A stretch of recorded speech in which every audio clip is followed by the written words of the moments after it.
오늘 본문의 말씀은 우리가 잘 아는 출애굽기 16장을 배경으로 합니다. 출애굽기 16장은 이스라엘 백성이 광야에서 먹을 것이 없어서 하나님께 원망을 쏟아내는 장면입니다.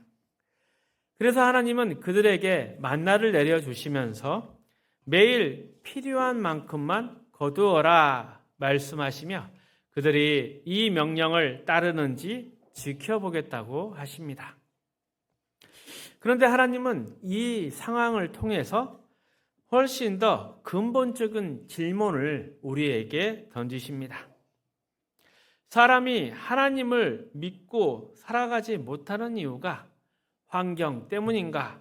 아니면 사람 안에 있는 문제, 내 마음이 문제인가? 이것을 묻고 계십니다. 광야 40년의 역사가 그 답을 잘 보여주고 있습니다. 홍해를 건넜던 세대들, 그들의 모든 삶을 하나님께서 책임져 주셨습니다. 하지만 그들은 모두 광야에서 생을 마감했습니다. 그리고 결국 가나안 땅에 들어간 것은 다음 세대였습니다. 하나님이 다 책임을 져 주셨는데 광야에서 죽게 되었다. 이 사실은 죄를 짓는 이유가 환경에 있는 것이 아니라 사람 안에 있다. 이것을 분명히 보여주는 것입니다. 하나님께서 광야에서 40년 동안 만나를 주시면서 이스라엘을 시험하셨고 그들로 이 진실을 깨닫게 하셨습니다. 사람은 스스로 설 수 있는 힘이 없습니다.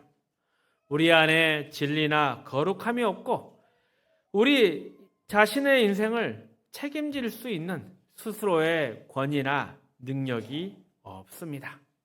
한마디로 우리 안에는 답이 없습니다.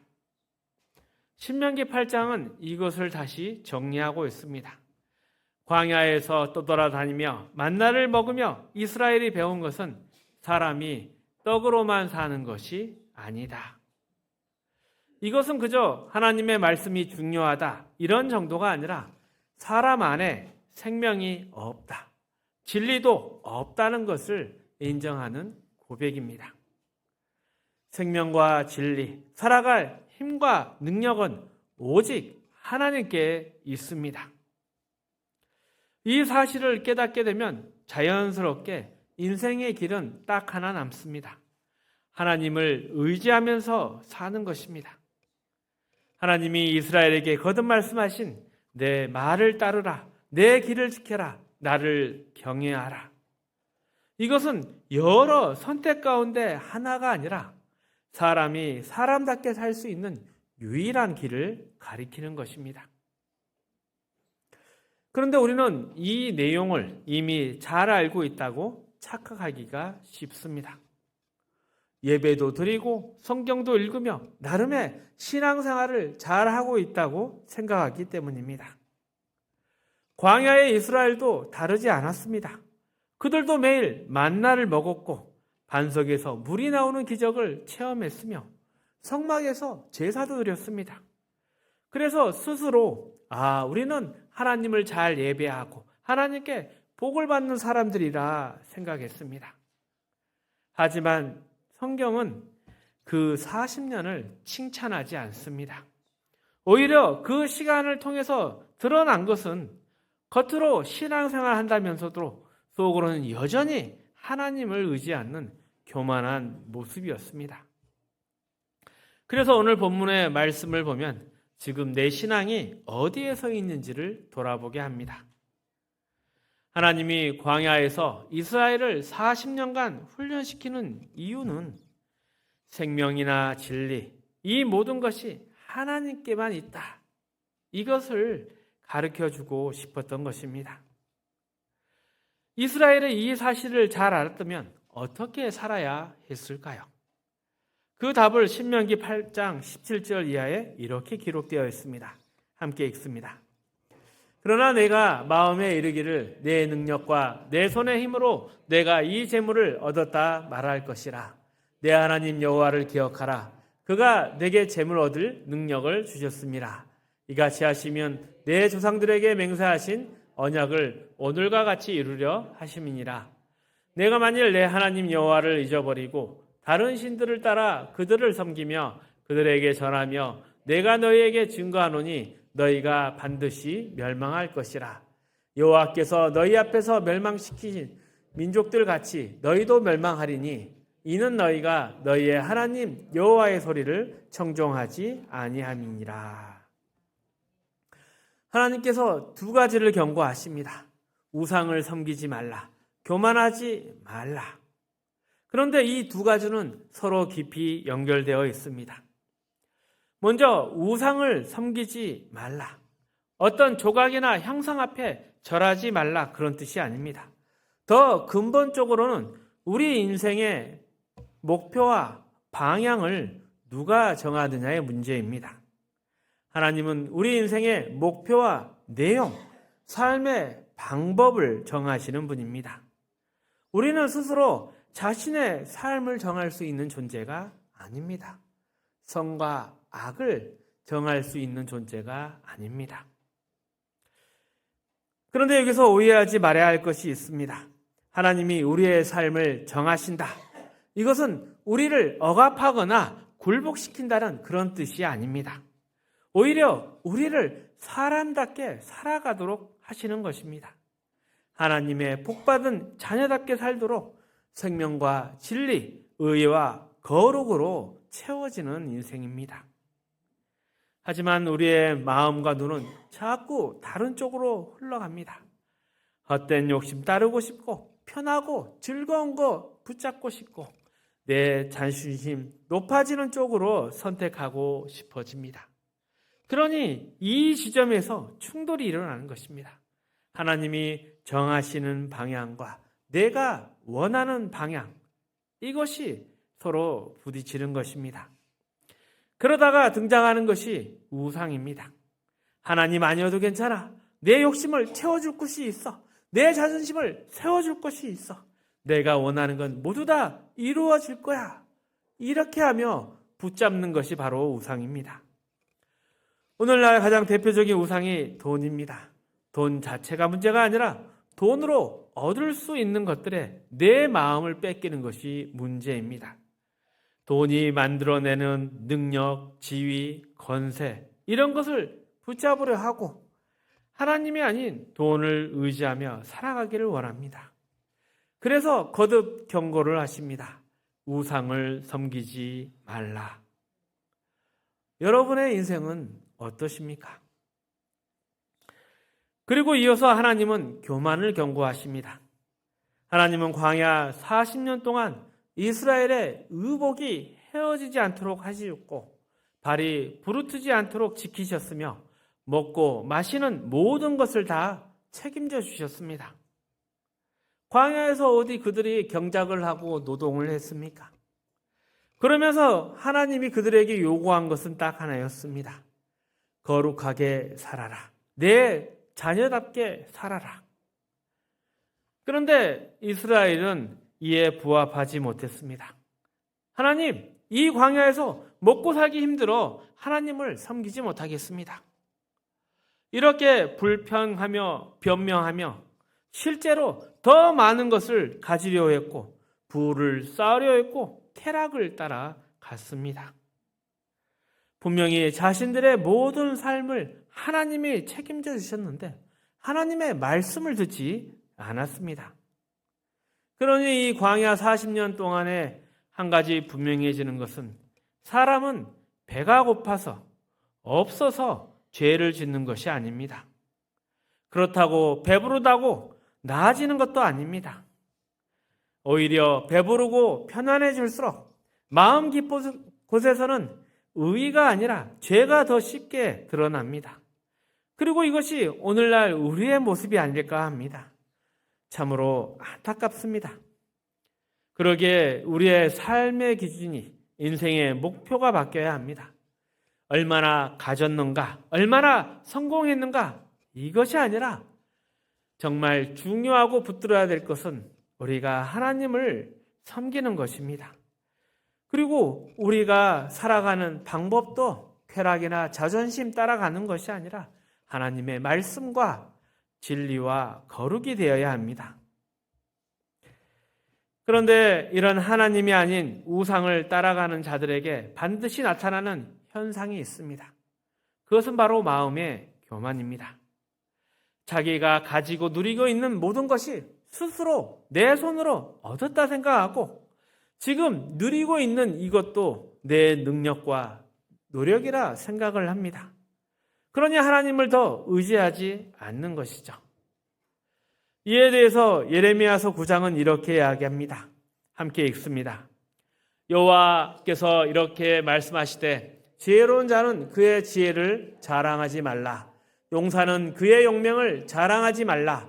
부자는 그의 부함을 자랑하지 말라. 자랑하는 자는 이것으로 자랑할지니 곧 명철하여 나를 아는 것과 나 여호와는 사랑과 정의와 공의를 땅에 행하는 자인 줄을 깨닫는 것이라. 나는 이 일을 기뻐하노라. 여호와의 말씀이니라. 우리가 가질 수 있는 참된 자랑이 무엇입니까? 그것은 바로 하나님을 아는 것입니다. 하나님은 인애를 베푸시고 공정하게 판단하시고 정직하게 일하시며 자비로우시고 한없이 용서하시는 분이십니다. 그리고 하나님의 자녀가 이런 하나님을 알아가고 닮아가는 것을 기뻐하십니다. 호세아 6장에서도 이렇습니다. 나는 인애를 원하고 제사를 원하지 않는다. 너희가 번제를 드리기보다는 하나님을 아는 것을 원한다. 여기서 눈여겨볼 곳은 제사보다 인애가 먼저 나온다는 것입니다. 겉으로 드리는 제사보다 그 마음을 하나님이 먼저 보신다는 것입니다. 우리가 드리는 제사는 하나님께 가까이 가야 되는 길이 되어야 하지만 이것이 자칫 우리 자신을 꾸미는 치장이 될 수도 있습니다. 그래서 하나님은 그 제사 드리는 자의 마음을 먼저 보고 그의 삶을 쳐다보십니다. 이것이 신명기 24장에는 더 구체적으로 나옵니다. 함께 읽습니다. 너는 객이나 고아의 송사를 억울하게 하지 말며 과부의 옷을 전당 잡지 말라. 너는 애굽에서 종되었던 일과 내 하나님 여호와께서 너를 거기서 속량하신 것을 기억하라. 이러므로 내가 내게 이 일을 행하라 명령하노라. 내가 밭에서 곡식을 벨 때 그 한 뭇을 밭에 잊어버렸거든 다시 가서 가져오지 말고 나그네와 고아와 과부를 위하여 남겨두라. 그리하면 내 하나님 여호와께서 내 손으로 하는 모든 일에 복을 내리시리라. 내가 내 감람나무를 떤 후에 그 가지를 다시 살피지 말고 그 남은 것은 객과 고아와 과부를 위하여 남겨두며 내가 내 포도원에 포도를 딴 후에 그 남은 것이 다시 따지 말고 객과 고아와 과부를 위하여 남겨두라. 너는 애굽 땅에서 종되었던 것을 기억하라. 이러므로 내가 내게 이 일을 행하여 명령하노라. 우리가 왜 꼭 베풀고 살아야 합니까? 다른 사람을 왜 배려해야 합니까? 그것은 내가 지금 가진 것이 내 힘으로 얻은 것이 아니기 때문입니다.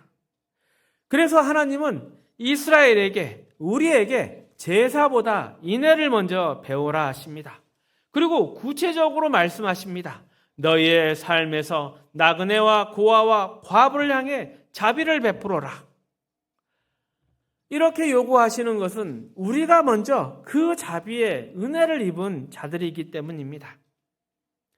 이러한 자비의 마음은 그런데 아무 데서나 나오지 않습니다. 나도 저 사람과 같은 처지에 있었다. 참 말로 할 수 없는 그런 처지에 있었는데 하나님이 내게 은혜를 베풀어서 내가 지금 이 자리에 올 수 있었다. 이런 마음을 가질 때에만 다른 사람을 향해서 자비를 베풀 수가 있습니다. 그런데 반대로 나는 열심히 했어. 내가 애써서 모든 것을 모았어. 저 사람은 게을러서 저렇게 된 거야. 이런 생각이 들어오게 되면 우리 마음에 자비는 있을 수가 없습니다. 세상은 흔히 열심히 살아야 돈을 번다고 말합니다. 맞는 말입니다. 하지만 한 가지 더 우리가 생각해야 하는 것은 하고 싶은 거 참고 쓰고 싶은 거 줄이면서 성실하게 살아온 것 자체가 우리 인생의 큰 보상이자 결과인 것입니다.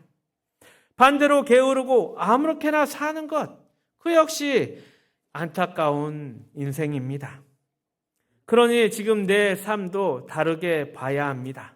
내가 특별해서 잘나서가 아니라 하나님이 은혜를 주셔서 지금 이 자리에 올 수 있었다. 그리고 누군가를 불쌍한 마음으로 쳐다보고 베풀 수 있었다. 이런 고백이 있어야 다른 사람을 정죄의 눈빛이 아닌 불쌍히 여기는 눈빛으로 바라볼 수 있는 것입니다. 그러니 내가 남보다 더 가졌다.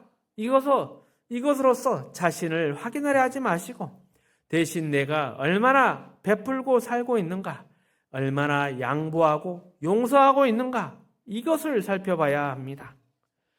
만약 내 가진 것 아까워서 손 부들부들 떨고 또 다른 사람 주는 것에 대해서 계산하고 인색하는 것은 그 겉으로는 부자 같은 인생이지만 실제로는 가난한 거지 같은 인생입니다. 이 모든 것은 우리가 하나님의 은혜를 입었다, 이것을 모르기 때문입니다. 내 가진 것을 하나님의 은혜로 보지 않으면 결국 내가 열심히 해서 여기 왔다는 그 교만의 마음이 우리의 중심에 차게 되고 결국은 하나님 없이 살아가는 불쌍한 인생이 되는 것입니다. 그런 인생에 만족이나 기쁨은 없습니다. 늘 갈증과 허망함에 헤매다 결국 사망으로 가게 되는 것입니다. 그런데 우리도 현실에서 신앙을 통해 남보다 더 나아 보이는 사람, 자존심을 지키는 사람이 애쓰는 경우가 많습니다. 겉모습 그럴싸하게 포장하지만 그 내면의 마음은 교만입니다. 그리고 이 자리에 머물러 아무것도 안 하는 것, 그것이 어찌 보면 어리석고 바보 같은 인생입니다.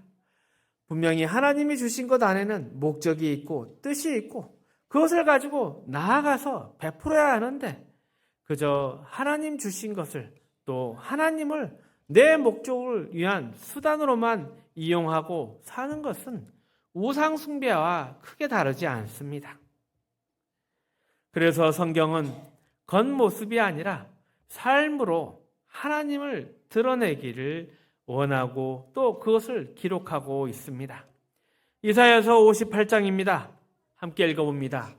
내가 기뻐하는 금식은 흉악의 결박을 풀어주며 멍에의 줄을 끌어주며 압제당하는 자를 자유하게 하며 모든 멍에를 꺾는 것이 아니겠느냐. 또 줄인 자에게 내 양식을 나누어 주며 유리하는 빈민을 집에 들이며 헐벗은 자를 보면 입히고 또 내 고륙을 피하여 스스로 숨지 아니한 것이 아니겠느냐. 그리하면 내 빛이 새벽같이 비칠 것이며 내 치유가 급속할 것이며 내 공의가 내 앞에 행하고 여호와의 영광이 내 뒤에 호리하니 내가 부를 때 나 여호와가 응답하겠고 내가 부르짖을 때에는 내가 여기 있다 하리라. 만일 내가 너희 중에서 멍에와 손가락질과 허망한 말을 제하여 버리고 줄인 자에게 내 심정이 동하며 괴로운 자의 심령을 만족하게 하면 내 빛이 흑암 중에서 떠올라 내 어둠이 낮과 같이 될 것이며 여호와가 너를 항상 인도하여 메마른 곳에서도 내 영혼을 만족하게 하며 내 뼈를 견고하게 하리니 너는 물된 동산 같겠고 물이 끊어지지 아니한 샘 같을 것이라. 이 말씀은 우리에게 큰 복이면서 동시에 강력한 경고의 말씀입니다. 금식을 왜 합니까? 금식은 배고픔을 참으면서까지 하나님의 마음을 배우고 주님을 닮아가기 위한 그러한 우리의 노력이라 하겠습니다. 그래서 금식이라는 것은 제사보다 인애를 원하신다. 이것을 내 마음 깊이 새기고 배우는 시간입니다. 함께 읽은 말씀은 금식하면 모든 것이 다 이루어진다. 그 말씀이 아니라 금식하는 자의 삶의 태도에 대한 말씀입니다. 그러니 이 말씀들을 통해서 우리가 배워야 할 것은 뭔가 세상에서 내 원하는 것을 얻고 더 부유해지고 똑똑해진 그러한 것이 아니라 하나님께서 우리에게 하나님의 자녀답게 살아가며 인애와 자비를 베풀어야 한다. 그 말과 그 의미를 우리가 제대로 배워야 할 것입니다. 하지만 세상이 끊임없이 우리를 흔들고 있습니다. 양심 내려놓고 더 강하게, 더 뻔뻔해지라고 합니다. 그리고 돈만 있으면 당당할 수 있다고 말합니다. 하지만 하나님은 세상에서 인정받으려 애쓰기보다는 내게 인정받으라고 하십니다. 하나님 앞에 바로 설 수 있다면 그 마음에는 이미 자비와 국렬이 풍성하며 남에게 베풀게 되는 것입니다. 내가 하나님의 은혜로 살고 있다는 것을 스스로 잘 알고 있기 때문입니다. 하나님의 은혜로 사는 자, 그 사람은 다른 사람에게도 은혜를 베푸고 싶어집니다. 반대로 세상대로 살아가는 자는 사람을 살리는 삶이 아니라 사람을 이겨야 하고 뺏어야 하는 삶이 됩니다. 하지만 우리는 세상의 방식대로 사는 자가 아니라 하나님의 말씀대로 살겠다. 하나님의 그 부르심에 응한 사람들입니다. 그러니 내가 살아가면서 만나는 사람들, 이들이 내가 책임져야 할 사람들이고 하나님께 받은 은혜를 흘려보내야 할 사람들입니다. 그런데 자꾸 편하고 부담 없는 사람만 만나기를 원합니다. 이거는 사실 그 사람에게 유익이 되는 거 아니라 그 사람의 신앙이 위험해질 수 있습니다. 주변의 사람들을 살펴보면 부담되는 사람, 책임져야 하는 사람, 피하고 싶은 사람 분명히 있습니다. 그런데 하나님은 그런 사람을 가서 만나라고 합니다. 함께 읽었던 말씀에도 내 골육을 피하여 숨지 말라. 왜 그랬습니까? 가족, 친척, 이웃, 그들이 내 삶에 들어오면 내가 그들을 외면할 수 없기 때문입니다. 그들의 안부를 물어야 되고 그들의 삶에 대해서 내 마음을 써야 되고 내 물질과 시간을 써야 합니다.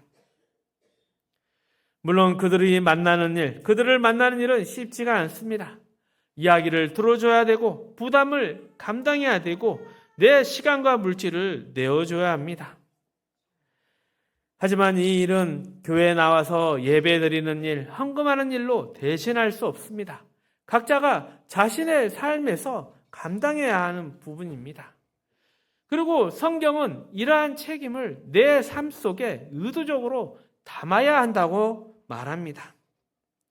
우리가 가만히 있으면 자연스럽게 그런 도움이 필요한 사람에게 가지를 않습니다. 어찌 보면 일주일에 한 번, 한 달에 한 번이라도 이러한 도움이 필요한 사람들을 주변에 살펴보고 찾아야 하며 멀어진 관계에 대해서 내가 먼저 손을 내밀어야 합니다. 이것이 건강한 신앙인의 모습입니다. 만약 우리가 항상 나보다 더 부유한 사람을 기준으로 삼는다면 우리는 늘 부족하다고 느낄 것입니다. 그러면 감사도 사라지고 나눔도 멈추게 될 것입니다. 받은 것, 은혜라는 사실도 잊어버리게 될 것입니다. 하나님은 그 은혜 안에 살아가기를 원하고 또 그 은혜가 더욱더 나를 통해서 흘러져 가기를 원하십니다. 우리는 하나님의 복의 통로입니다. 열심히 성실하게 살아온 것 귀한 일이고 박수받을만 하지만 그것을 어떻게 사용하느냐, 거기에 더 하나님의 지혜가 필요합니다. 내가 잘해서 여기까지 왔다, 그런 생각으로 교만으로 나아갈 것이 아니라 이제 하나님의 자녀로 하나님의 그 사랑과 은혜를 베푸는 복의 통로로 살아야겠다. 이러한 결심이 우리 가운데 있어야 할 것입니다.